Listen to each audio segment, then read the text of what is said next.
वो वीडियो एक दिन में 1 मिलियन पे चली गई। पहली वही लोग मुझे मेरे पास आते हैं, भाई एक फोटो यार एकदम मस्त है यार। आप ब्रेक फेल हो गए ना, तो फिर ब्रेक फेल होने के बाद में फिर भी साइकिल नहीं रुक रही थी। एक टाइम पे मैं अपने जूते घिस रहा था नीचे। एक भूत की घटना भी मेरे साथ घटी थी। वो वीडियो देख लिया और वो मेरे 10 किलोमीटर दूर रहता था। उसकी मेरी कोई जान पहचान नहीं थी। अभी मैं भी रो रहा हूँ, वो भी रो रहा है, उसकी माँ भी रो रही है, उसकी सिस्टर भी रो रही है। तो आपके पास पैसे कितने बचे थे? पैसे तो लोग मेरे को भेज रहे थे, मतलब डोनेशन। वो मेरे दिमाग में ही बैठ गया, साइकिल पे जाना है अभी। वो बोला पागल है क्या, मैं उसको बोलते ना मेरे को जाना है साइकिल पे। अभी मार होने लगी, तू जा रहा है, क्यों जा रहा है, किस लिए जा रहा है। टीचर मुझे बहुत मारते थे, तो इसके लिए मैं स्कूल नहीं जाता था। मैं स्कूल दिन की पगार जितनी भी है घर पे देते, रात की जो पगार है ना वो सब। नमस्कार दोस्तों, स्वागत है आपका मेरे इस पॉडकास्ट में। मेरे साथ है बहुत ही खास इंसान जिनका नाम है गणेश भाई। पूरा नाम बताएंगे गणेश भाई, क्या है आपका? मेरा नाम है गणेश दत्तात्रेय भानुसी। और इनकी जो जर्नी है वो बहुत ही खास है और बहुत ही इंस्पायरिंग है। ये घूम चुके हैं 3 देश, भारत, नेपाल और भूटान, वो भी साइकिल पर। बहुत बड़े इन्फ्लुएंसर भी बन चुके हैं, बहुत बड़े यूट्यूबर भी बन चुके हैं और आज हमारे साथ मौजूद हैं। इनकी ज़िंदगी के बारे में हम जानना चाहेंगे। मैं सबसे पहले गणेश भाई मैं आपसे जानना चाहूँगा कि आपका जो बचपन है वो कहाँ और कैसे बीता है? मेरा बचपन तो पूरा मेरे गांव में ही चला गया। मतलब वहाँ पे लोगों को कुछ आता नहीं रहता था। मतलब मैं वैसे गांव से था, और एक ऐसे गांव से जहाँ पे अगर आप आगे जा रहे तो आपको लोग पीछे खींचेंगे। ऐसे गांव से मैं हूँ, और बहुत कठिनाइयों का सामना करके मैं आज मेरे पूरे 1 मिलियन फॉलोवर है, और बहुत महाराष्ट्र में वो सब लोग पहचानते हैं मुझे। फिर पढ़ना लिखना मेरा कुछ ज़्यादा हुआ नहीं, तीसरी क्लास हुई है बस मेरी। मेरा बचपन ऐसा ही चला गया। स्कूल से भाग के आता था मैं, मम्मी के मार काम। 2011 से काम कर रहा था मैं। तो गणेश भाई, क्या कारण रहा कि जो आपकी शिक्षा है वो सिर्फ तीसरी क्लास तक ही हो पाई? उसके पीछे मजबूरी रही कोई या कोई और कारण रहे कि उसके बारे में हमें थोड़ा बताएं। पैसे का प्रॉब्लम बोले तो वैसे कुछ पैसे का प्रॉब्लम तो था नहीं, लेकिन मेरे को स्कूल तो सब सरकारी स्कूल थे मेरे गांव में। फ्री तो है, फ्री है, एजुकेशन हाँ। फ्री है, हाँ जी। हाँ, तो मैं तीसरी तक ही पढ़ा, क्योंकि मेरे को स्कूल में इंटरेस्ट नहीं था। मेरे को टीचर मारते थे, और एग्जाम में तो मेरे को कुछ आता ही नहीं था। तो टीचर मुझे बहुत मारते थे, तो इसके लिए मैं स्कूल नहीं जाता था। मैं वो स्कूल से टीचर के मार की डर से आप स्कूल नहीं गए? तो दोपहर से मैं भाग के आता था स्कूल से। अच्छा। तो फिर चुप के बैठता था मैं, स्कूल में जाने का मन नहीं करता था। क्या करूँ, टीचर मारते हैं। तो मैं क्या करता था, सुबह 9 बजे स्कूल पे जाना होता था, तो कभी माँ को बोलता, माँ पेट दर्द कर रहा है बहुत ज़्यादा मेरा, मैं आज नहीं जाता, पेट दर्द कर रहा है बहुत ज़्यादा। तो कभी चुप के बैठता था, कभी पेड़ के ऊपर चुप के बैठना, कभी घर के ऊपर चुप के बैठना, कभी गन्ने के खेत में चुप के बैठना। तो एक दिन ये क्या हुआ, एक बंदे को मालूम चला मैं कहाँ पे छुपा हूँ। और उस टाइम पे जो हमारे गांव में जो शिक्षक थे, जो गुरुजी, तो वो जो हमारे गुरुजी है वो मुझको पकड़ने के लिए खास, तो वो पूरी टीम लेके आ गए अपनी, मतलब स्कूल के 10-12 बच्चे लेके आ गए तो मुझे लेने के लिए। तो मैं तो उनको मिला नहीं था, एक बच्चे को मैं मिल गया, मैं ऊपर में था, घर के ऊपर था। वो मैं उनको मिला, तो फिर माँ आ गई एकदम डंडा लेके बड़ा मुझको मारने के लिए। उस टाइम पे मार बहुत पड़ती थी हमें। आजकल के बच्चे को मतलब इतना ज़्यादा लाड़ प्यार हो रहा है ना, तो उस टाइम पे हमको लाड़ प्यार नहीं था। मार थी बस, मार बहुत मारते, ऐसे टेबल के ऊपर ऐसे हाथ रखते थे और ऊपर से मारते थे डंडी से, बहुत मारते थे उस टाइम पे। अभी नहीं कुछ मारते लोग। तो उस टाइम पे फिर मुझको, मैं गुरुजी के पैर में पड़ा, गुरुजी मुझे माँ से बचा लो। माँ तो बहुत गुस्से में, माँ बहुत मारती थी, गुरुजी बचा लो, गुरुजी बचा लो करके। तो फिर माँ आई ऐसे मुझको मारने के लिए, ऐसे मारने आई माँ, ऐसे मारी मेरे को ऐसे, तो मैं हो गया गुरुजी के पीछे हो गया, जैसे गुरुजी के यहाँ पे लग गई पैर में। गुरुजी बोला, ओ बे मैं अभी से कभी नहीं आऊंगा तुमको ढूंढने के लिए, मैं कभी नहीं आऊंगा ढूंढने के लिए कभी। तो फिर गुरुजी आना बंद हो गए घर पे मुझको। फिर मेरी आपने स्कूल जो स्कूल है छोड़ दी। वो छोड़ दी। फिर उसके बाद आपने क्या किया? तो फिर माँ तो मेरे को 2011 से मैं फिर काम में लग गया। माँ अच्छा। मुझे कुआं खोदने के लिए लेके जाती थी। कुआं खोदने के हाँ, लिए? हमारे यहाँ पे उस टाइम पे कुआं खोदने का काम बहुत जोरों शोरों से चालू था उस टाइम अच्छा, पे। तो मजदूरी करने गए हाँ, मजदूरी बेसिकली करता, आप? 2011 से मजदूरी करता था मजदूरी मुझको। करें।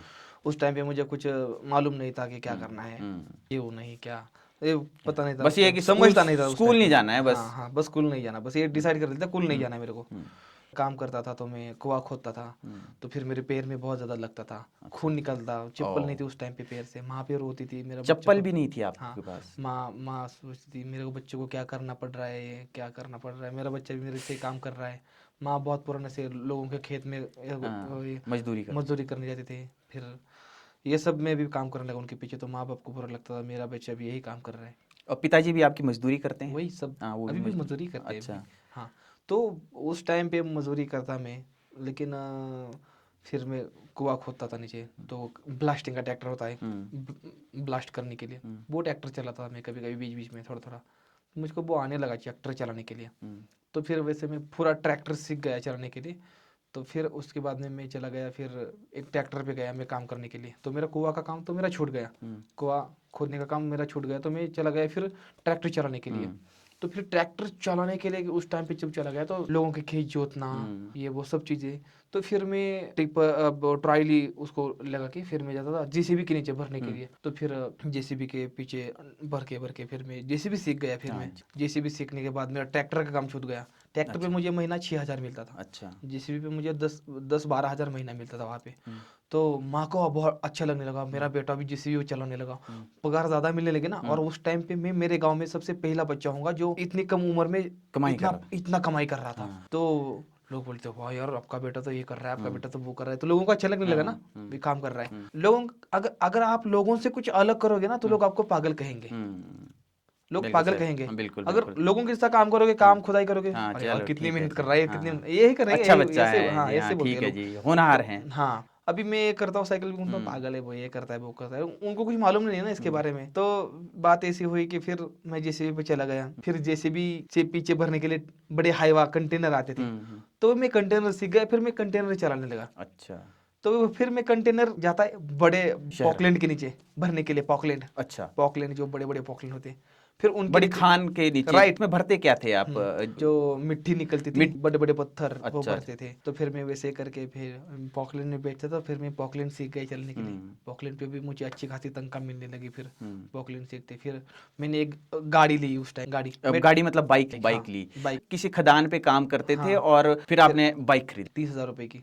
फिर मुझे बाइकिंग का शौक लग गया बहुत ज्यादा, अभी भी बहुत शौक है तो मुझे। आपने पैसे जोड़े अपनी पगार से ये बाइक खरीदने के लिए? फिर मुझे को स्टंटिंग का शौक चढ़ा, एक एक पहिए पे गाड़ी चलाना, ये अच्छा।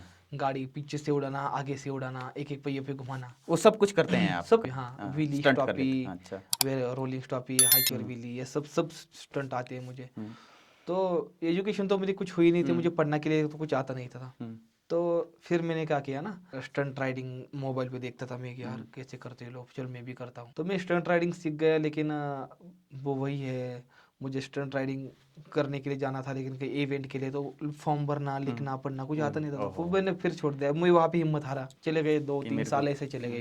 फिर मेरे एक दोस्त बन गए इंस्टाग्राम पे, एक दोस्त बना लखनऊ का, अभी एक दोस्त ने मेरी पूरी जिंदगी बदल दी। फिर क्या नाम है उनका? विकास कुमार, लखनऊ से हाँ, आपके इंस्टाग्राम पर हाँ, दोस्त बने? हाँ, हाँ, वैसे तो वो झारखंड से, हाँ, लेकिन वो अभी लखनऊ में रहते हैं, वो वहाँ पे शिफ्ट हो गए वो। अच्छा। तो जो वो दोस्त था मेरा, तो उस दोस्त ने मेरी पूरे लाइफ की पूरे टर्निंग पॉइंट मेरे लाइफ का वही बन गया दोस्त मेरा। तो उससे बातचीत हो रही थी रोज फोन पे मेरी, मिले नहीं थे, बस इंस्टाग्राम पे दोस्ती हो गई, हाय हेलो कैसे। मेरे को अंग्रेजी नहीं आती थी, उसको मराठी नहीं आती थी। अच्छा। तो मैं आपसे माइक से बोलता था, भाई क्या चल रहा है भाई, मैं हिंदी भी नहीं आती थी बोलने, अच्छा। क्या चल रहा है भाई, कैसे हो आप, वो एकदम मस्त है। दोस्ती बहुत गहरी हो गई हमारी, बहुत दोस्ती गहरी। अच्छा। और वो अभी मेरा पीए भी वही है अभी। अच्छा। हाँ, तो देख रेख के करने वो वही करता है। वो दोस्त अब आपके साथ अब आपके काम में भी हाथ बटाते हैं? हाँ बिल्कुल। अच्छा। तो उसने एक दिन हम खाना खा रहे थे रात में तो मैंने उसको फ़ोन किया, यार भाई मेरे को यार घूमने के लिए जाना है यार, लेकिन पैसा नहीं है मेरे पास। तो उसने डायलॉग मार दिया, उसने बोला तुझे आना है फिर साइकिल पे। वो मेरे दिमाग में ही बैठ गया, साइकिल पे जाना है अभी। वो बोला पागल है क्या, मैं उसको बोलती ना मेरे को जाना है साइकिल पे। बोला पागल है क्या यार, तुम साइकिल पे थोड़ी जा सकती हो, तुम थोड़ी पागल हो गया यार, साइकिल पे नहीं नहीं इतना नहीं, साइकिल पे नहीं जा सकते। मैं बोला तो मेरे को तो जाना है, मेरे अंदर जज्बा था। और कोई सेलिब्रिटी आता है मेरे गाँव के पास, कोई आदमी आता है बड़ा, तो उसको उसके पास सब लोग उसको देख के ना मेरी जलती थी पूरी, अंदर से खून खोल उठता था। तू क्यों नहीं ये चीज कर सकता, तेरे में क्या कमी है, तो तुझे भी 2 हाथ है, 2 पाँव है, 2 आंखें है, जुबान है, सब है, तू भी वो कर सकता है, क्यों नहीं कर सकता, तू भी करना। तो अंदर से खून खोल उठता था। और बचपन से कुछ ना कुछ था हुनर अंदर, कुछ ना कुछ बड़ा करना है लाइफ में, कुछ ना कुछ करना है। तो मैं बोला तो मैं तो चलूंगा। वीडियो बनाना मुझे पहले मालूम नहीं था कि भाई मुझे वीडियो बनाने हैं, नहीं मुझे कुछ मालूम नहीं था उस टाइम पे। तो आपने ये जर्नी कैसे प्लान की? आपने क्या सोचा, क्या प्लान किया आपने इस जर्नी के लिए? राइड से निकलने से पहले 6 महीने पहले प्लान किया, निकलना है दोस्त ने और मैंने, बोल के अयोध्या, केदारनाथ, बद्रीनाथ, ऋषिकेश, हरिद्वार, यमुनोत्री, गंगोत्री, लेह लद्दाख, जम्मू कश्मीर, राजस्थान, जयपुर और फिर महाराष्ट्र घर पे जाने की, ऐसा प्लान किया पूरा मैंने। साइकिल थी आपके पास क्या? साइकिल नहीं थी मेरे पास उस टाइम पे, साइकिल नहीं कुछ थी। नहीं था आपके कुछ पास? नहीं था। ना पैसा था, कुछ ना नहीं? पैसा नहीं, वैसे कुछ नहीं था मेरे पास, जितना आता था वो मैं घर पे देता था ना। हम्म तो प्लान किया भाई निकलना है, हम्म अब मेरे को सामान पूरा इकट्ठा करना है भी। उसमें मोटा मोटा खर्चा आता था, लगभग 40-50 हज़ार रुपए। सैलरी आती थी वो आपके घर में जाती थी सारी? हाँ, सेविंग कुछ नहीं बचती थी, भाई की पढ़ाई चल रही थी, ये हाँ, सब अच्छा। चीजें, सब पैसा घर में मुझे देना पड़ता था। मैंने क्या किया ना, तो फिर मैंने सोचा दिन की पगार जितनी भी है घर पे देते, रात की जो पगार है ना वो सब। मतलब दिन को भी काम करते थे फिर आप रात को भी काम करते थे हाँ उसी जगह पर? हाँ, अच्छा, ऐसे करके डबल मैंने शिफ्ट में काम डबल करते शिफ्ट थे? में। तो अच्छा। फिर मैंने एक पैसे इकट्ठा किए बहुत ज्यादा, लगभग 60 हज़ार रुपए मैंने इकट्ठा किए 6 महीनों में। 60,000 रुपये इकट्ठा किया हाँ, आपने? तो फिर मैंने साइकिल में 20 हज़ार रुपये मेरे चले गए, बैग पैकेजिंग में 10 हज़ार रुपये चले गए, फिर कैमरा 30 हज़ार का मेरा कैमरा है, फिर मैंने वो ले लिया, फिर मेरे पास 10 हज़ार रुपये बचे मेरे पास। तो मैंने क्या किया ना, 5 हज़ार मैंने साथ में लिए कैश, फोन पे नहीं था मेरे पास उस टाइम पे, मेरे पास फोन पे नहीं था? तो मैंने क्या किया ना, उस टाइम 5 हज़ार रुपये मैंने घर पे रखे और 5 हज़ार रुपये मैंने साथ में ले साथ लिए। में लिए। और निकलने से पहले 2 दिन मेरे को एक दोस्त मिला। निकलने से पहले? हाँ, मैंने एक वीडियो डाला था ना करके कि मैं ऐसे राइड पे निकलने वाला हूँ, इंस्टा पे डाल दिया था मैंने। अच्छा। उसने वो वीडियो देख लिया और वो मेरे 10 किलोमीटर दूर रहता था, उसकी मेरी कोई जान पहचान नहीं थी। वो बोला मुझे भी तुम्हारे साथ आना है। मैं बोला ठीक है कोई बात नहीं चलो। तो उसने पुणे से साइकिल मेरे पास लाई, वो बंदा अमीर घर का था, मतलब कपड़े दुकान थी, मतलब ठीक ठाक था। तो फिर वो आया, मुझे बोला कि भाई मुझे भी तुम्हारे साथ चलना। नाम क्या है उनका? उनका नाम सूरज नाम था उसका। तो वो बोला मुझे भी तुम्हारे साथ चलना है। मैं बोला चलो फिर ठीक है। तो फिर वो भी मेरे साथ चल पड़ा। अभी मार होने लगी, तू जा रहा है, क्यों जा रहा है, किस लिए जा रहा है, मत जा, ये कौन घर पे कौन देख रेख करेगा, इतना करता घर का लड़का तू ही है। तो नौकरी तो आप ही करते थे और 10-12 हज़ार रुपए कमा के आप घर में देते थे, उससे आपके भाई की शिक्षा और आपका घर चलता था।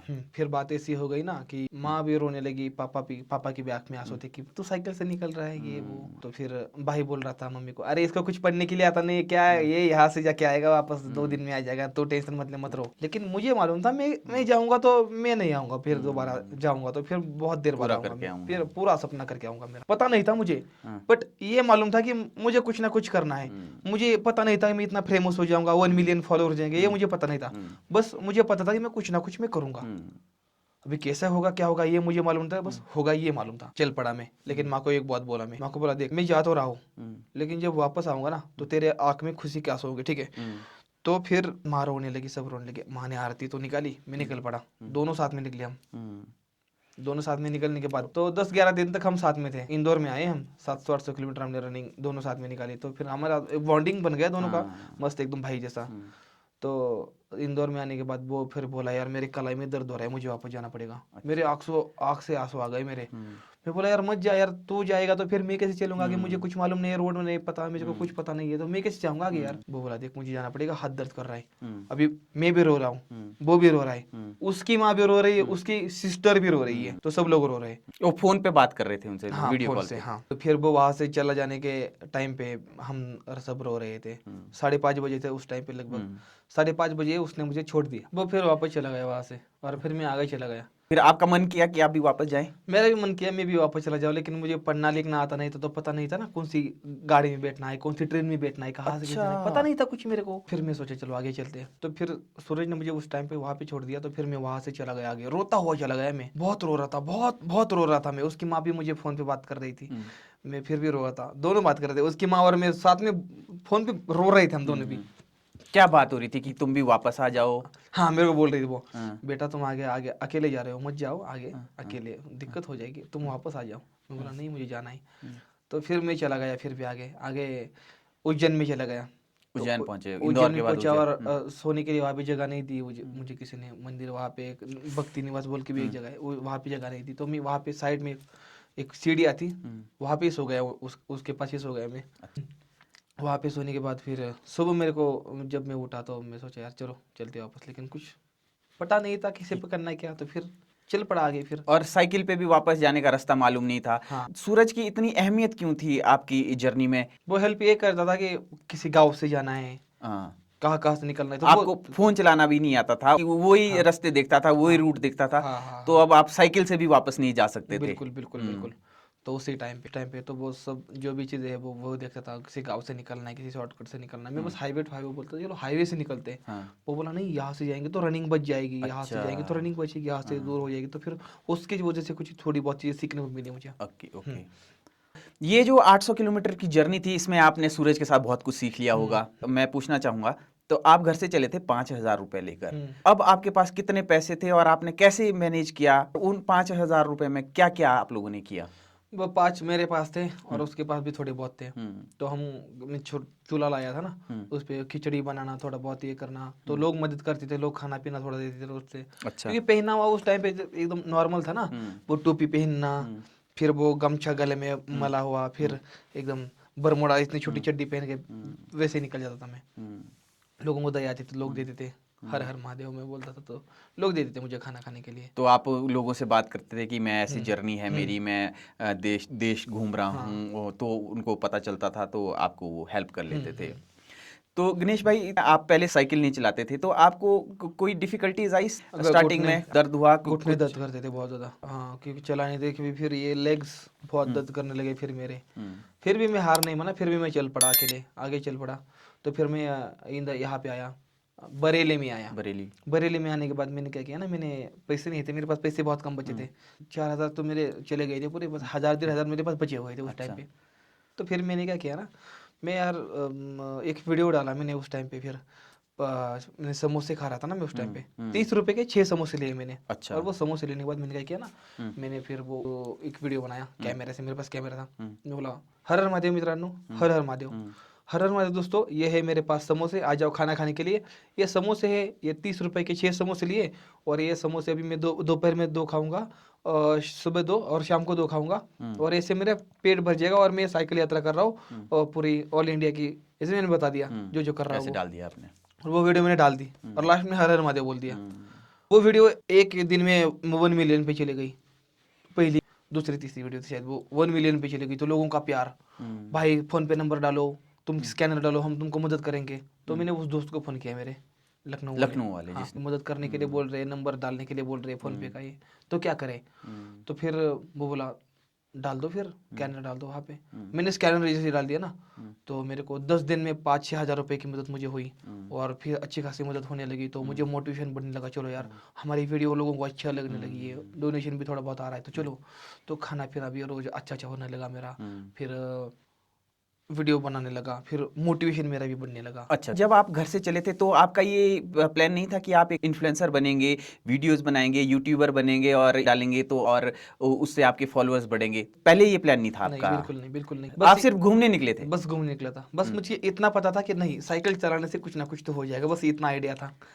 ये आइडिया नहीं था कि वीडियो बना के फेमस बना, ये आइडिया नहीं था मेरे। आपको फोन चलाना भी नहीं आता था? नहीं, कुछ नहीं आता था ज़्यादा। तो फिर मैंने वीडियो बना के लोगों के मन जीत लिए। फिर मुझको लोग डेली के व्यूज 10,000 20,000 10,000 20,000 रोज के आने लगे इंस्टाग्राम पे? हाँ। फिर लखनऊ में दोस्त के पास गया, फिर उसने सेटिंग्स कुछ लगा के दी मेरी। तो 3 साल बाद मैं उस दोस्त से मिला, जिस दोस्त ने मेरे लाइफ का टर्निंग पॉइंट बदल दिया मेरा। तो मैं फिर मेरे दोस्त के पास पहुंच गया। तो 3 साल बाद हम दोनों आमने सामने जब आ गए ना, तो वो खुशी बहुत अलग थी। जिस बंदे ने मेरी ज़िंदगी बदलने में हेल्प की है वो बहुत ज़्यादा।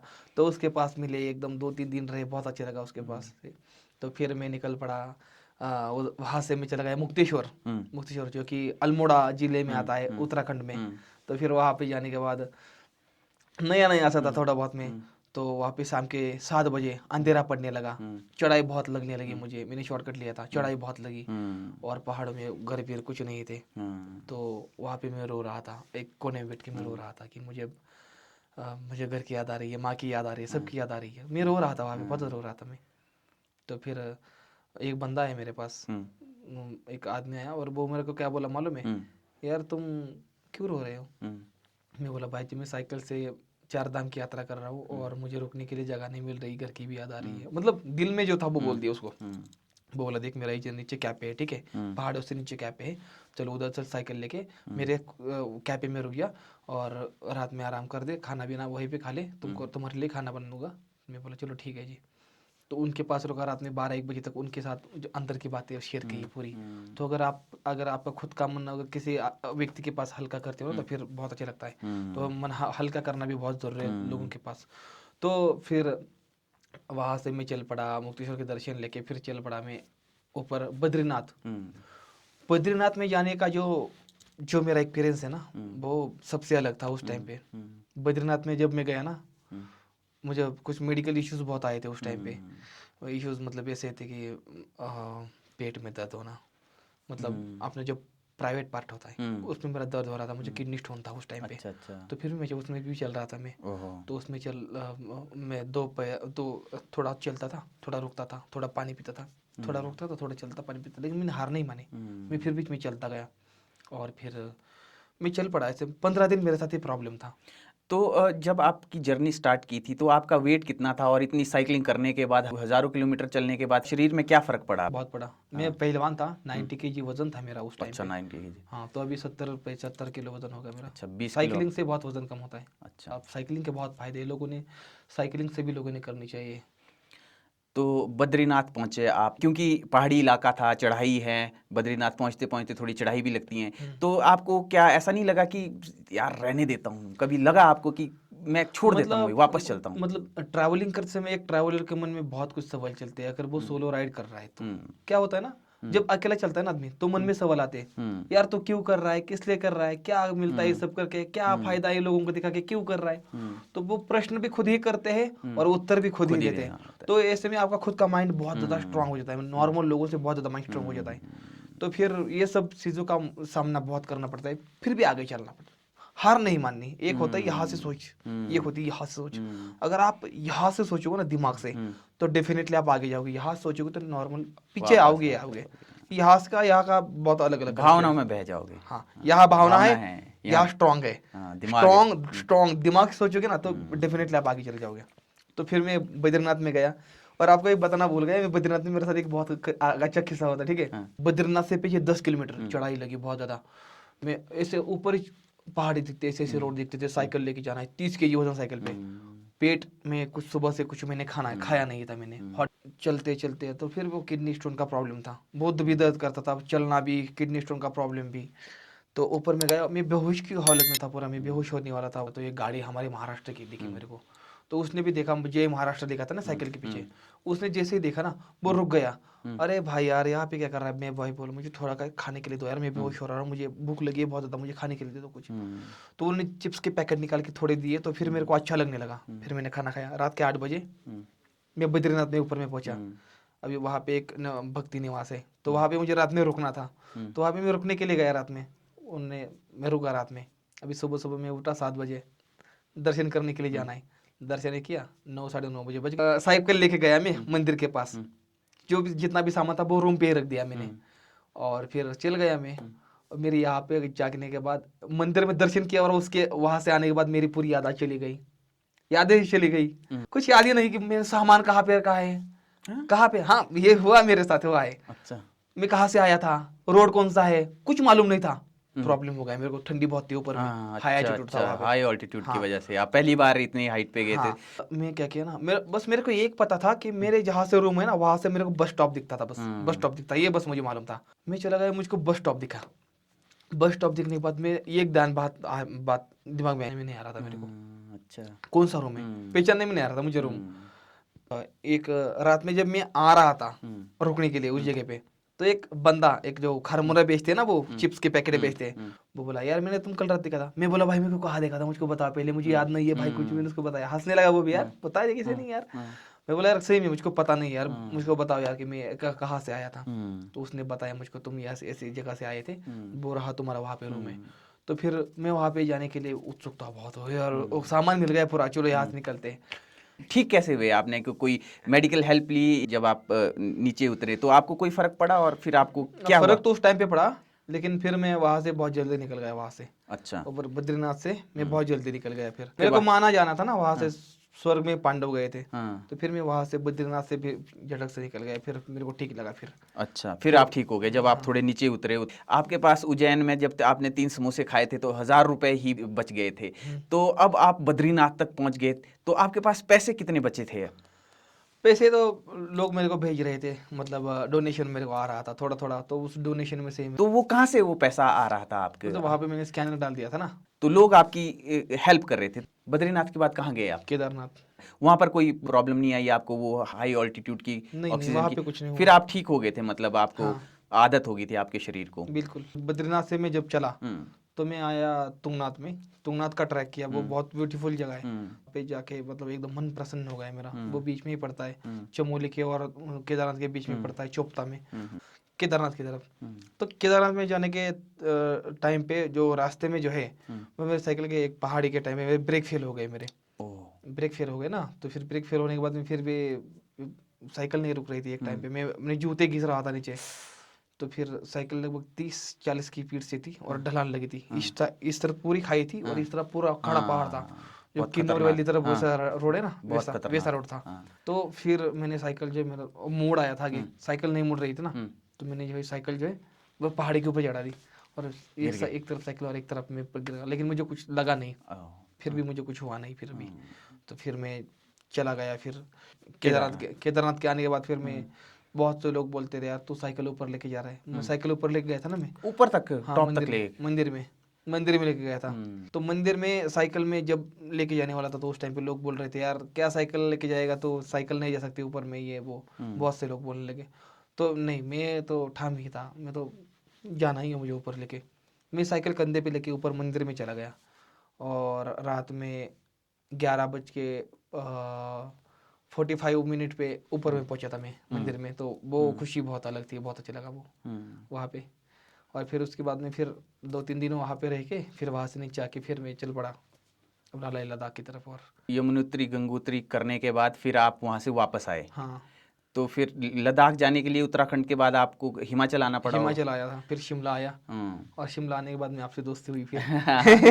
1 साल पहले वो हाँ, एक हम साल मिले पहले थे, दोस्त। हाँ। ये शिमला में हमें मिले, कुछ लोग इन्हें तंग कर रहे थे, कहीं पे ये टेंट लगा रहे थे, उन्होंने इनको तंग किया और इनसे पैसे मांगने लगे। शिमला की मैं एक बात कर रहा हूँ। फिर वहाँ पर हमारे मित्र पहुँचे और उन्होंने इनको हमारे पास लाया, तो वहाँ पर मुलाकात हुई, तो हमने इनकी हेल्प की और इनको रहने के लिए जगह दी वहाँ पर। ये सेकंड टाइम शिमला आए हैं, इस बार दोबारा ये जर्नी कर रहे हैं लद्दाख की। मैं आपसे जानना चाहूँगा गणेश भाई कि आपको इस जर्नी में क्या क्या डिफिकल्टीज आई, लोगों के द्वारा आपको क्या क्या, कैसे, जैसे मैं अभी जिक्र किया, ऐसे लोगों ने आपको तंग किया क्या, लोगों के साथ कोई चैलेंजेस आए आपको? हाँ, बहुत सी जगह पे हो जाता है ऐसा, लेकिन हम्म, डिपेंड करता है आपके ऊपर, आप लोगों से कैसे बिहेव करते हो। हाँ, अगर मैं आपको अच्छे से बोलूंगा तो आप भी मुझसे अच्छे से बोलोगे। हम्म, अगर आपको गुस्से में बोलूंगा तो आप मुझे गुस्से से रिप्लाई दोगे। तो डिपेंड खुद पे करता है। लोगों ने कहीं आपको पूरी जर्नी में तंग नहीं किया, जैसे आपका शिमला में एक इंसिडेंट हुआ था? मतलब शिमला में एक जगह पे मेरा थोड़ा हुआ था, वहां पे रुकने नहीं दिया था वो, उस बंदे बोला उसको मैं क्या बोला था, मुझे रुकने के लिए जगह नहीं थी। शिमला में आया था तो मैं पूरा नर्वस था, मतलब थोड़ा अंदर से ये हुआ था यार, सिटी में आया हो ना, पहाड़ में अकेले चलने की आदत होती है।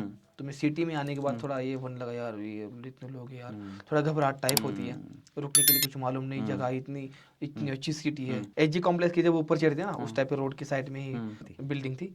बिल्डिंग से नीचे उनके पास में गया, मैंने बोला बहन जी मुझे यहाँ पे रात में रुकना है, मैं 4 धाम की यात्रा कर रहा हूँ, मैं लद्दाख जा रहा हूँ अभी, तो क्या मैं यहाँ पे रात में रुक सकता हूँ? तो वो बोले हाँ रुक सकते हो, कोई बात नहीं। तो अभी तो फिर वहाँ पे क्या हुआ ना, मैं तो रुका था 2 दिन के लिए बस वहाँ पे, उनको बोल दिया मैं 2 दिन रुकूंगा, बोल ठीक है कोई बात नहीं। लेकिन मेरे को प्लांटेशन करना था ना यहाँ पे, तो फिर यहाँ पे प्लांटेशन करने के लिए फिर मुझे को 4 दिन लग गए। तो टेंट वहाँ पे ही था और मैं दिन भर सुबह सुबह निकला वहाँ से, फिर यहाँ पे दिन भर, शाम को रात में जाता था, फिर सुबह यहाँ पे। तो ऐसी बात हुई, उनको गुस्सा आया कि यार 4-5 दिन हो गए बंदा ऊपर हमारे यहाँ पे रह रहा है। तो उसका बच्चा आया, बड़ा था, तो उसका बच्चा आने के बाद फिर वो मुझ पर चिल्लाया, तो पैसे दे चल, तो पैसे बनते चल, दिन के 1,500 के हिसाब से पैसे लेंगे अभी हम तुमसे, चलो। वो बोलता विकास हाँ, नगर? वो बंदा था, बोल रहा था मेरे को। मैं बोला यार नहीं यार, पैसे नहीं यार मेरे मेरे पास। पास है नहीं। तो अभी क्या, अभी यहाँ से टेंट निकालते, शाम के 6 बजे थे, बारिश आ रही थी। तो अभी क्या, अभी यहाँ से टेंट निकाले, अभी हम आधे घंटे के अंदर आएंगे, हम शॉपिंग करके हम जा रहे हैं बाहर। उनको थोड़ी भी तरस नहीं आ रही थी मेरे ऊपर, मेरे को बड़ा मतलब गुस्सा नहीं आया, मेरे को दुख लगा अंदर से कि ये से भी कैसे लोग होते हैं क्या यार, मतलब यार। वो बोल रहे अगर पैसा नहीं दोगे ना तो फिर तुम्हारा सब टेंट वेंट सब हम रख लेंगे, यहाँ तक बात हुई थी। अच्छा, मिले मेरे से बहुत बेकार किया था। तो फिर मैं शाम के 6 बजे वहाँ उस बंदे के पास से फिर मैं निकल गया और फिर आगे बढ़ रहा था। तो मेरे दोस्त मुनीश थे, मुनीश मांडला जी, हाँ, तो वो हमारे आए मेरे मित्र। पास, बोले क्या हुआ गणेश जी? मैं बोला भाई ऐसी सी बात हो गई है। वो बोले चलो हमारे यहाँ पे दुकान पे चलो। भाई जी के पास आ गया ऊपर, तो हैप्पी भाई ये सब, मैं बोला साइकिल का थोड़ा काम भी कर दो यार मेरे। तो उन्होंने काम कर दिया ये वो सब, फिर हमारी दोस्ती हो गई अच्छी खासी, और आपसे भी अच्छी खासी दोस्ती हो गई थी। फिर एकदम मस्त प्रोग्राम हो गया। फिर वहाँ पे 3-4 दिन रुके, मस्त में अच्छा लगा सबसे मिलके ये, और फिर प्लांटेशन करके यहाँ से फिर लद्दाख की ओर निकल पड़े हम। फिर आप लद्दाख चले गए। दिनेश भाई, मैं जानना चाहूँगा कि इतने कम लिमिटेड रिसोर्सेज के साथ आपने कैमरा वगैरह, फ़ोन वगैरह, फिर ये आपने कैसे मैनेज किया? तो मैं तो वीडियो बना के डालता था, बस रील्स बना के डालता था। फोन तो मेरे पास ऑलरेडी था वो पहले, पुराना ही फ़ोन था। तो उसको अच्छी क्वालिटी नहीं थी ना। हाँ। अच्छी क्वालिटी नहीं थी, उसके लिए मैं बस ये अपना कैमरे से बनाता था, उसका मेमोरी कार्ड निकालता था, फिर फोन में डालता था। अच्छा, फिर ऐसे ही करके सब आप हो गया। डालते रहे, वीडियोस डालते रहे। हाँ। वहाँ पर पहुँचकर आपके कितने फॉलोअर्स हो चुके थे तब तक? मैं जब उमलिंगला टॉप पहुंचा तो मेरे 100 के पूरे कंप्लीट हुए थे। ओह, Insta 1 लाख हो 1 गए। लाख पूरे हो गए थे। उमलिंगला टॉप पे मैं जैसे ही पहुंचा 1 लाख पूरे कंप्लीट हो गए। वाह, हाँ, लेकिन वहां तक जाने का सफर बहुत मेरा मुश्किल था। कठिनाइयों से भरा हुआ। एक भूत की घटना भी मेरे साथ घटी थी। वो कहाँ पर घटी है आपके साथ? हानले में। हानले, लद्दाख में? हाँ, अच्छा। हानले में मैं जब चला गया था ना वहाँ पे, तो वहाँ पे सीन मेरे साथ ऐसा हुआ था कि एक साइकिलिस्ट था मेरे साथ था, वो बोला मुझे भी उमलिंगला स्टॉप करना है। बोला ठीक है, तो दोनों साथ में चलते हैं। बोला कारों से मुड़ा हानले की तरफ। हानले में मेरी तबीयत खराब है उस टाइम पे, दिन भर साइकिल ढकेल ढकेल के बदन दर्द करता था पूरा। ऑक्सीजन भी कम होती है और बहुत डिफिकल्ट होता है लद्दाख में थोड़ा साइकिलिंग करना। सिर दर्द करना, पूरी हाँ, बॉडी गर्म हो गई थी। बिल्कुल, तो बिल्कुल। 7 बजे थे, हम्म, टेंट लगाया एक जगह पे। हम्म, मेरा तो सर दर्द कर रहा था, मेरे को समझ नहीं आ रहा था मेरे को। तो मैंने क्या किया मालूम है, हम्म। तो मैं उसको बोल दिया कि चलो इसके अंदर टेंट लगाते। मतलब 4 दीवार थी, बड़ी दीवार थी, उस अस्पताल टाइप सा कुछ बना था। तो मैंने उसके अंदर जाके टेंट लगाया। वो बोले चलो परमिशन निकालते हैं। बोला परमिशन नहीं निकालने के, मैं आज बुखार आया है, आज वहीं पे टेंट लगाते। 7 बजे थे, मैं सो गया अंदर में। उसको बोला तू खाना बना ले। उस टाइम पे हम खाना बनाते क्योंकि उसके पास स्टोव गैस सब था। मैं सोने के बाद में उसने खाना बना दिया। मैं उठा रात में 9 बजे, मैंने खा लिया और मैं फिर तुरंत सो गया। रात के 11:45 पे मेरे कान में जो है ना ऐसे आवाजें आने लगी बहुत जोरों शोरों से। ऐसे लग रहा था कि 200-300 लोग मेरे कान में चिल्ला रहे हैं। अच्छा। और कुत्ते भी भौंक रहे हैं। मैंने जब आंखें खोली, आंखें खोलने के बाद भी मेरे लोग कान में चिल्ला रहे थे।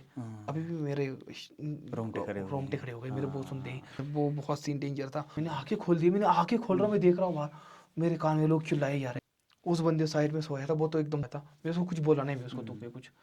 तो फिर मैंने क्या किया ना, गायत्री मंत्र बोल दिया मैंने। 5-10 बार मैंने मंत्र बोल दिया और फिर सुबह उठा मैं।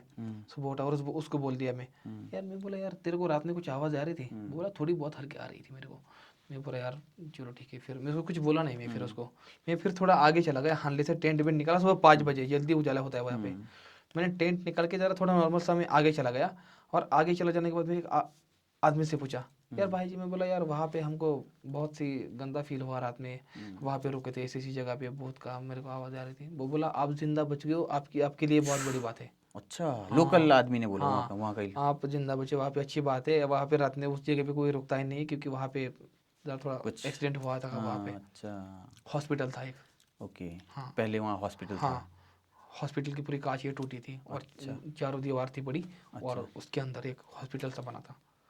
तो फिर वहाँ पे रुके थे ना हम रात में। तो अभी वो हॉस्पिटल नहीं था? अभी भी है। अभी भी है, हॉस्पिटल ही था? अभी अच्छा, जाऊंगा वहाँ पे, अभी जाऊंगा। अच्छा, वहीं अभी जाएंगे। वहाँ की वीडियो बनाने के मस्त लगा। वहाँ पे नहीं रुकूंगा भाई अभी। वहाँ पे अभी नहीं रुकूंगा। मैं आपसे जानना चाहूँगा गणेश भाई, एक वीडियो जो समोसे वाला था वो बहुत वायरल हुआ आपका, उससे आपको लोग आप तक पहुँचने लगे, आपकी हेल्प करने के लिए आगे आए।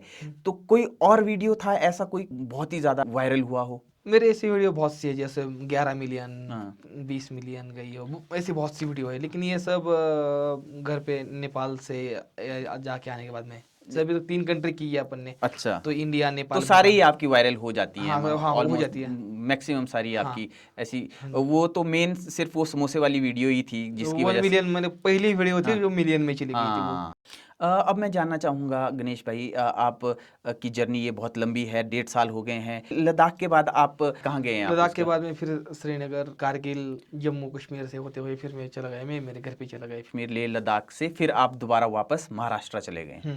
ठीक है, घर पे गए। फिर क्या रिएक्शन था वहाँ पर लोगों का, आपके घर वालों का? कैसा लगा आपको वापस जाकर, और आपके घर वालों को कैसा लगा आपसे मिलकर? बहुत अच्छा लगा उनको, मतलब 4 महीने बाद मैं घर पे वापस चला गया था, तो वो लोग माँ को तो अच्छा लगा था, लोगों ने जय जयकार की थी, बहुत से लोग मिलने के लिए आए थे, हमारे टेम्बोर्नी के, हमारे लोगोरनी गांव के लोग मिलने के लिए आए थे, बहुत अच्छा लगा था उस टाइम पे। एक प्राउड फील हो रहा था खुद पे कि यार इतने लोग बहुत मिलने के लिए, तो जो सपना देखा था कि यार तेरे पास इतने लोग होने चाहिए, तो अच्छा। वो सपना मैंने हकीकत में मैंने बदल वो दिया उस था। दिन जो कोई लोग, बड़े लोग आते थे, उनको देख के आप इंस्पायर होते कि हाँ मैं भी ऐसा बनूंगा, हाँ लोग आएंगे मेरे को बिल्कुल। भी पहचानेंगे। हाँ तो वो जो आप, जब आपने ये वाली जर्नी पूरी की, जब आप गांव में पहुंचे तो हाँ लोगों ने आपका वैसे ही स्वागत किया। बिल्कुल, जैसे वो बड़ा मंत्री को जाता है वैसे लोग साइड से खड़े थे, पूरे अरे फोटो वाह। लेके जा रहे थे, बहुत मस्त लग रहा था एकदम। एक हीरो वाली फीलिंग आ रही होगी हाँ पूरी। तो वो सपना मेरे को लगा कहीं ना कहीं पे मेरा सच हो गया। सचना हाँ सपना, वो सपना आपका छोटा सपना था वो सच हो गया। सच हो गया। बहुत बड़ी बात है, शानदार और जो बात है। माँ को बोला था कि जब मैं आऊंगा तो खुशी के आंसू रोए। होंगे, तो माँ खुशी के आंसू माँ के आंख में थे, तो वो जो मैं माँ को बोला था, जो शब्द दिया था वो मैंने पूरा कर दिया। या आपकी स्टोरी जान के बहुत अच्छा लगा। तो अब जानना चाहूँगा कि उसके बाद फिर आपने क्या किया, वहाँ से आगे आपने फिर क्या प्लान किया आपने? 7 दिन घर पे रुका मैं, 7 क्योंकि दिन मेरे को लगे। घूमने की आदत लग गई है अभी। हाँ एक नशेड़ी को कैसे नशा हाँ करने की आदत लगती है, वैसे मेरे को आदत हो गई, जगह नई नई देखने की, नई हाँ। 7 दिन बाद में फिर निकल पड़ा नेपाल। नेपाल तक का मेरा प्लान था, भूटान का कोई मेरा प्लान नहीं था, नेपाल अच्छा का प्लान था मेरा। अच्छा। महाराष्ट्र से फिर आप कहाँ गए? बिहार? महाराष्ट्र से फिर गया मैं एमपी, मध्य दोस्त प्रदेश? के पास गया हाँ, मैं। मैं एमपी, मध्य हाँ प्रदेश के। उस नेपाल की जर्नी के बारे में कुछ बताएं।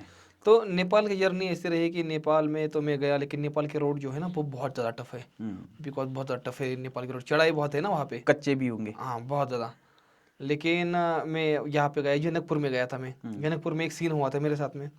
तो जब वहाँ पे गया ना मैं, तो मेरा वहाँ पे जनकपुर में जानकी मंदिर के पास में चला गया, वहाँ पे मेरे फॉलोअर्स थे, तो उनके पास में रुका था मैं 1-2 दिन के लिए। अच्छा, नेपाल में भी आपके फॉलोअर्स हैं? हाँ अच्छा। हमारे यहाँ के लोग बहुत है वहाँ पे, वो सोने का काम करते हैं, वो मैं वहाँ उनके यहाँ पे मैं गया, तो मेरा जो पॉकेट वहाँ पे चोरी हो गया। नेपाल में? नेपाल में जनकपुर में चोरी हुआ मेरा सब। जब चोरी वो हो गया तो फिर मैं सोचा यार मैं क्या करूँ, तो फिर जो फॉलोअर्स थे मेरे, उन्होंने फिर मुझे जो है ना, फिर उन्होंने मुझे लगभग 11,000 रुपये दिए उन्होंने मुझे वहाँ पे, और डॉक्यूमेंट्स भी पूरे उन्होंने मुझको बनवा के दिए। अच्छा। तो यही फायदा होता है फॉलोअर्स का। हाँ।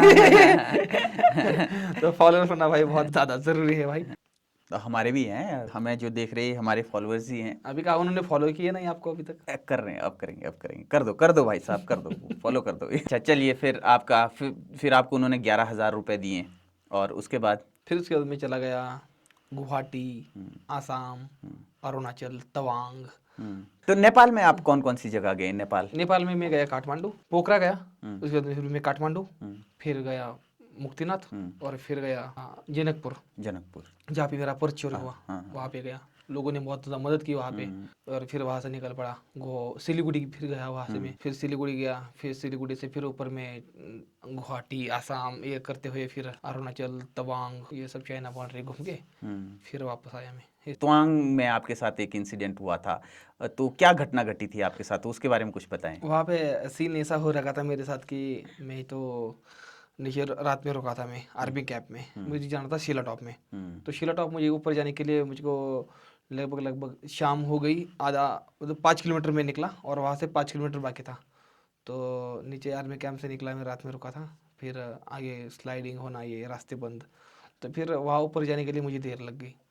तो मैं लगभग मुझे 5-6 घंटे हो गए, 5-6 घंटे में मैंने बस 5 किलोमीटर अंतर निकाला था। बर्फबारी चालू हो गई, ऊपर से बीच के रोड से मैंने शॉर्टकट लिया था शिला टॉप जाने के लिए, तो आगे का भी रास्ता बंद हुआ बर्फ की वजह से, पीछे का भी रास्ता बर्फ से बंद हो गया, गाड़ियाँ बंद, अकेला मैं ऊपर ही था बर्फ में से आंधी तूफान में। तो वहाँ पर रात के 7 बज गए, तो मैंने अपना टेंट जमा लिया वहाँ पे एक जगह पे। अब मैं रुका था एक ऐसी जगह पे, जहाँ पे अभी ऐसी जगह है, ठीक है, अभी रोड है पूरा, यहाँ पे पूरा रोड है ऐसे, और एक कॉर्नर है, और यहाँ से पूरी एकदम खाई है, खाई से जितनी भी हवा आती थी सभी इतनी यहाँ पे आती थी यहाँ से, और यहाँ से फिर ऐसे ऊपर, तो वो मेरे टेंट को बार बार नीचे ये कर रही थी। लेकिन ये सब कब चालू हुआ? 7 बजने के बाद, 7:30 बजे ये चालू हुआ, ये हवा आनी। टेंट लगा दी मैंने एक जगह पे, सब शांत था माहौल, अचानक से हवा आनी स्टार्ट हो गई। कितनी? बहुत तेज? बहुत तेज। आप पहाड़ के अंदर मतलब एकदम ऊपर में हिमालय में कितनी हवा चलती है अभी आप अंदाजा लगा लो। फिर ऐसे में हवा तो बहुत तेज से आने लगी। हवा आने के बाद में फिर मेरा टेंट जो है ऐसा उलट पलट हो रहा था, पूरा ऐसा उल्टा फुल्टा हो रहा था। मैं रात में रुका था, आप अंदर थे? मैं अंदर था, पूरा टेंट ऐसा मेरे मुंह के ऊपर। मेरा अभी यूट्यूब चैनल पे भी वीडियो है मेरे। तो उस टाइम पे मैं मरते मरते बचा हुआ रात में 2:30 बजे तक। रात में मैं ऐसे टेंट को पकड़ के बैठा था रात में 2:30 बजे तक। रात के 7 बजे से लेके रात के 2:30 बजे तक मैं ऐसे टेंट को पकड़े रहा, ऐसे ऐसे पकड़ रहा कि जाए ना कहीं उड़ना हाँ, उड़ है। के जाए ना, मैं मरूँ ना। हाँ। हाँ, मैं स्लीपिंग बैग में था अंदर में, स्लीपिंग बैग था मेरे पास, उसके अंदर था मैं। हाँ, अगर वो निकल जाता तो वो तो आपको ले जाता। हाँ, बहुत हर हर महादेव करते हुए मैं रात गुजार दी। रात में 2:30 बजे के बाद मैंने छोड़ दिया उस टेंट को। मैं सोचा मरगा तो मरा था अभी। मैं सो गया अंदर में, सो गया, आंखें बंद की सो गया अंदर में। अंदर में सोने के बाद सुबह 7 बजे मेरी आँख खुली। जैसे आँख खुली तो मेरे मुंह से बस एक ही शब्द निकला, गणेश तू जिंदा है। ये, गणेश तू जिंदा है। अच्छा। मतलब इतना रात में मेरे साथ एक्सीडेंट बुरा हुआ था। तो फिर मैं चला गया सीला टॉप, ये सब सीला टॉप एकदम जन्नत नज़ारा है पूरा, एकदम जन्नत जैसा फील आता है, ऐसा लगा एकदम स्वर्ग आया हूँ। अच्छा। बहुत। भूटान आपने नेपाल के बाद, नेपाल और भूटान एक साथ किया आपने। हाँ। वहाँ से तवांग के बाद कहाँ गए, अरुणाचल प्रदेश के बाद? फिर मैं वहाँ से फिर नीचे चला आया। लेकिन जब मैं तवांग जा रहा था ना, तो बीच में मुझको महाकुंभ में जाना था। महाकुंभ का मेला लगा था उस टाइम पे। तो मुझे प्रयागराज जाना था महाकुंभ में। मेरे पास पैसे नहीं थे, मेरे पास जाने के लिए पैसे बहुत कम थे। तो मैंने रील डाले, यार मुझे जाना था, पैसे नहीं है मेरे पास। मुझे दुबई से पैसे भेजे थे एक बंदे ने। अच्छा। दुबई से मेरे को 8,000 रुपये भेजे थे एक बंदे ने। वाह। हाँ, अभी वो बोलता है भाई दुबई में आ जाओ कभी घूमने के लिए। आता हूँ यार, रुको साइकिल लेके जाऊंगा दुबई। कितनी अच्छी बात है ना, फैंस जो है वो आपकी हेल्प कर देते हैं जब भी आपको ज़रूरत पड़ती है। बिल्कुल। तो अब तो आपके यूट्यूब से भी आपकी अर्निंग होती है। तो आप इस जर्नी को अब कितना आगे ले जाना चाहते हैं, कहाँ तक जाना चाहते हैं?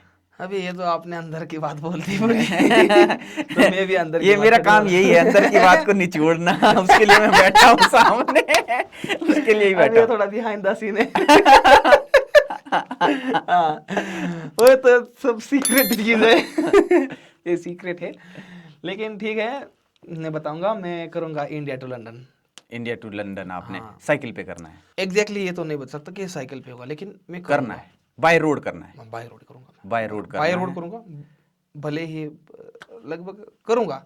हाँ, इंडिया टू लंदन करूंगा, लेकिन कैसे करूंगा ये नहीं बताऊंगा मैं अभी। ये मुझे भी पता नहीं कि मैं कैसे करूंगा। हाँ, पर लेकिन मैं करूंगा। ये आपका प्लान है। क्योंकि उस टाइम पे बोला था कि मुझे इस लेवल पे जाना है, मैं वो लेवल देखी, मैं वो हो गया। बिल्कुल। अभी इस टाइम पे मैं बोल रहा हूँ कि मुझे उस लेवल पे जाना है, मुझे वो करना है। कैसे करना है पता नहीं, बस करना है। आपने जो दृढ़ निश्चय कर लिया था वो आपने अचीव कर लिया है। एक जो आपने माँ के सामने कहा था वो आपने अचीव कर लिया। अब आपका ये दूसरा लक्ष्य है, ये भी आप अपने दृढ़ निश्चय की वजह से आप कर लेंगे। और कैसा लगता है जब आपको जगह जगह जाते हैं, आपको फैंस मिलते हैं और उनसे प्यार मिलता है, तो कैसा लगता है आपको? एक अच्छा लगता है कि एक नॉर्मल इंसान, मतलब एक एक नॉर्मल इंसान है, उसके पास कुछ नहीं है। तो 6 दिन हुआ मैं आपके पास रुका हूँ। आप, आपकी फैमिली बहुत बड़ी है। अरे नहीं, आपको बड़प्पन है अगर तो आप ऐसा बोल रहे हैं। ये इतनी बड़ी फैमिली में रहना, सही बात बोलूँ तो मेरे लिए बहुत बड़ी बात है। मैं कहाँ पे रहने वाला, एकदम मेरा छप्पर का घर, मतलब एकदम पन्नी वाला घर मेरा। क्या आदमी है यार, क्या आदमी था और अभी क्या है यार, लोगों के साथ इतने बड़े बड़े रहता है, ये वो चीज़। तो बहुत प्राउड ऑफ फील होता है खुद पे कि मैंने क्या अचीवमेंट हासिल की है। और मैं तो हर एक बच्चे को यही बोलूँगा, अपनी इंडिया में हो या इंडिया से बाहर हो, कि भाई अगर ज़िंदगी में आगे बढ़ना है ना, कभी भी मेरी एक बात मान लेना, अगर आगे बढ़ना है ना तो अपने पैशन को फॉलो करना। कभी भी आपको लोग बोलेंगे तुम काम कर, ये कर, आप काम तो कर रहे हो, लेकिन आप मर रहे हो काम करते हुए, मर रहे हो रोज रोज, वो नहीं करना, फिर भी आप कर रहे हो। पहले तो पागल ही कहते हैं इन सब चीज़ों को, पागल। मुझे भी पागल ही कहते हैं लोग, अभी भी पागल कहते हैं। लेकिन मुझे मालूम है ना भाई मैं क्या हूँ। अपना सब, अपना जितना भी बल है, जितना भी ताकत है ना, वो सब लगा दो अपने सपने पूरे करने में। अगर आपको कुछ करना है ना, 17 साल की उम्र से करना स्टार्ट कर दो, 25 के बीच तक। इसमें आपको जितना संघर्ष करना है उतना कर लो। 25 के बाद जाओगे ना तो फिर लोग फोर्स करेंगे ये कर लो, शादी कर लो। फिर शादी हो गई, फिर बाल बच्चे हो गए, फिर घर पे बैठो। हाँ, बात खत्म, फिर जाओ दिहाड़ी करने। फिर कुछ नहीं कर पाओगे भाई जिंदगी में। तो जो सपने पूरे करने हैं ना, वो आज से ही कर लो। हाँ, आज से स्टार्ट कर लो। हाँ, अभी बंद करो वीडियो देखना और अभी स्टार्ट कर दो। चलो जो करना है वो कर लो, अभी स्टार्ट करो। लेकिन करो, लाइफ में आगे बढ़ना है तो अभी स्टार्ट करना पड़ता है। ऐसा नहीं भाई मैं थोड़ी देर बाद करूंगा, मैं कल करूंगा, ये जिंदगी भर फिर ही होता है। यार मैं उस टाइम पे वो करना चाहता, उस टाइम पे मैं वो करना चाहता, लेकिन अभी बोलोगे ना अभी करूंगा, तो अभी करना स्टार्ट कर दो। ये मेन बात होती है। बहुत बढ़िया गणेश भाई। चलिए, आपका अगला लक्ष्य है इंडिया टू लंदन करना चाहते हैं। पढ़ाई तो आपकी हुई नहीं है और फिर वहाँ पर लैंग्वेज बैरियर भी है। इंडिया, नेपाल, भूटान में तो चलो नहीं, हिंदी भाषी लोग भी हैं, मराठी भाषी लोग भी हैं, और आप मराठी ही ज़्यादा प्रेफर करते हैं, हिंदी प्रेफर करते हैं। तो अलग अलग देशों में आप कैसे इसको मैनेज करने की कोशिश करेंगे? मोटिवेशन है अंदर में, वो कर लूंगा मैं। हाँ, अच्छा। मैं वो कर लूंगा। अरे तो क्या होता है, तू कर तो सही, दुनिया तेरे साथ खड़ी है, क्या होता है ना, भगवान होता है ना, भगवान। एक आपको एक एग्जाम्पल देता हूँ। एक घोड़ा होता है, वो घोड़े का मालिक घोड़े को बहुत मारता है रेस के टाइम। वो खुद को जिताने के लिए नहीं मारता, घोड़े को जिताने के लिए मारता है। तो घोड़ा बोलता है यार बहुत ही हो रहा है, बहुत स्पेन हो रहा है, फिर भी मैं भागूंगा, मालिक मार रहा है। मालिक क्यों मार रहा है? तुम्हें जिताना है इसलिए मालिक तुम्हें मार रहा है। ऐसे वो घोड़ा जीतने के बाद उस घोड़े का नाम होता है, घोड़े का नंबर होता है, उसी का नाम होता है, मालिक का नाम नहीं होता। मालिक का तो भी टैग होता है, मेन घोड़ा होता है। और घोड़े जाने के बाद मालिक का ना कोई नाम नहीं रहता, मेन होता है वो घोड़ा होता है, ठीक है। तो इस रेस का घोड़ा मैं हूँ और मुझे मारने वाला मेरा भगवान, मेरा वो है मालिक, वो है मेरा। तो वो मुझे मारेगा, वो आपको मारेगा, आपको भी आगे जाना है, मुझे भी आगे जाना है, तो वो हमको मारेगा क्योंकि हमें आगे चलना है। अगर रेस छोड़ दोगे तो मालिक बोलेगा मुझे क्या करना है, तो रेस छोड़ा, तेरे को नहीं जाना, बस बांध दिया अंदर में, बहुत खाओ बड़ी बात, चारा, बहुत बड़ी जिंदगी में कुछ नाम नहीं, कुछ नहीं। तो तुम करते रहो, करते रहो, कुछ ना कुछ आगे लाइफ में होगा। अभी मैंने और उस भगवान टाइम पे छोड़ दो, ये कैसे हाँ, होगा, क्यों होगा। मेहनत करना तुम्हारा काम है, हम्म। फल देना भगवान का काम है। तो बस तो पर तो उस टाइम पे जब मैं रोड पे चलूंगा तो ऑटोमेटिक सब आएगा, सब कुछ। अभी मैं जब मैं चलना स्टार्ट किया था, मुझे हिंदी नहीं आती थी। हाँ। मैं सोचा था कि मुझे हिंदी हाँ, आएगी। ये- यही चीज होता है, आदमी आगे का बहुत सोचता है, आगे का बहुत अरे सोचता है। बहुत चलो बड़ी बात, बहुत बड़ी बात। लोग मुझे बहुत बोलते हैं, अरे मौसम खराब है आगे, अरे बारिश आ रही है, अरे तुम फंस जाओगे, बारिश आएगी, ठंडी लग जाएगी। मैं तो बारिश आएगी तो फिर भी मैं शर्ट निकल के नाच के रहा हूँ। चलो यार आगे कुछ नहीं, एकदम मस्त हो जाता है। लोग बोलते हैं फोर व्हीलर है, फॉर्च्यूनर में लोग बैठते हैं और मेरे को हंसते हैं मुझे देख के, भाई ये बंदा यार शर्ट निकल के जा रहा है। वही लोग मुझे मेरे पास आते हैं, भाई एक फोटो यार एकदम मस्त है यार, आप तो यार मजे कर रहे हो, हमारे पास फॉर्च्यूनर होके हम कुछ मजे नहीं कर पाते। अरे वाह। तो ये होता है, ज्यादा आगे का मत सोचो, जो है उस पल को जियो, और हर पल ऐसा जियो कि वो आखिरी हो। क्या पता कब मर जाओ, अभी ये सर पे छत गिर जाए या कुछ हो जाए, अभी मर जाओगे, क्या करोगे इतना पैसा लगे, क्या करोगे लाखों करोड़ रुपए लेके?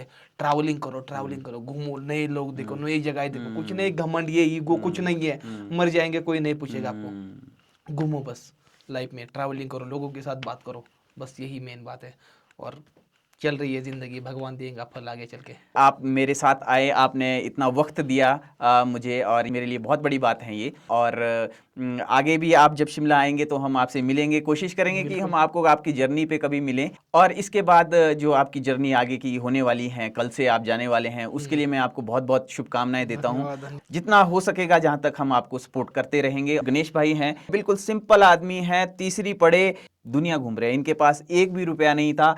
इनके जो फॉलोअर्स हैं वो इनको हेल्प करते हैं, ट्रैवलिंग का एक पैशन है, ये दुनिया देखना चाहते हैं, और इनके पास रिसोर्सेज नहीं थे, ये इन्होंने साइकिल उठाई और चल पड़े। ये महाराष्ट्र में बहुत बड़ी हस्ती हैं, और उम्मीद करता हूं कि आपको गणेश भाई की जो जर्नी है अच्छी लगी होगी। धन्यवाद।